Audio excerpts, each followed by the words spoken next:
it's your boy Soulja Boy. Tell him they got this game, right? Oh no, this shit called Braid. Oh no, the fuck.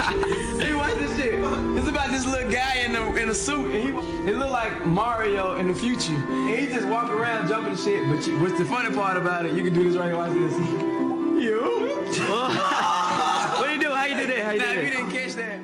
On release day, you start seeing the reactions of people on the internet. And for me, it was a very addictive thing, because here I've spent several years, working on this thing in isolation for the most part.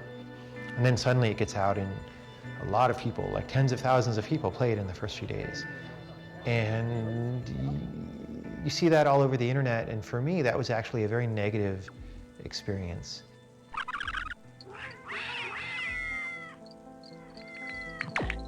When Braid was coming out, when people would talk about it online, and this was sort of the birth of the really serious birth of blog commentary, of lots of people on blogs writing actually pretty good stuff about what they were playing, what they thought of it.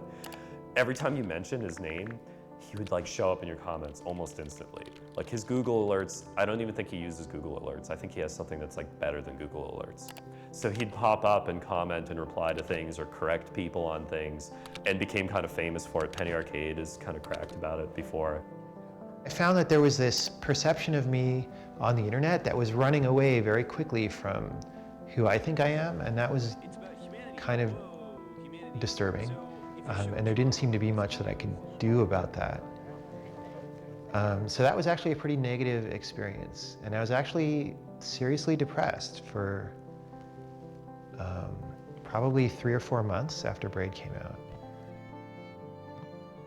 When you work a long time on something really intricate like that, there's a hope that people are going to understand, the things that you did, and that you'll have some line of communication with your audience and things like that. And some of the most demoralizing things were actually positive reviews of the game. The game would come out and people would say, oh, this game's great, 9 out of 10 or 10 out of 10, and they'd say what's good about the game.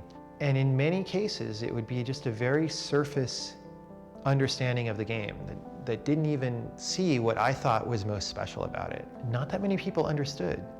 And that was a little bit heartbreaking in a way. It's like, oh, I visualized that I was going to have some kind of connection with people through this game. And they think it's great, but the connection isn't there because they're kind of living in a different world still.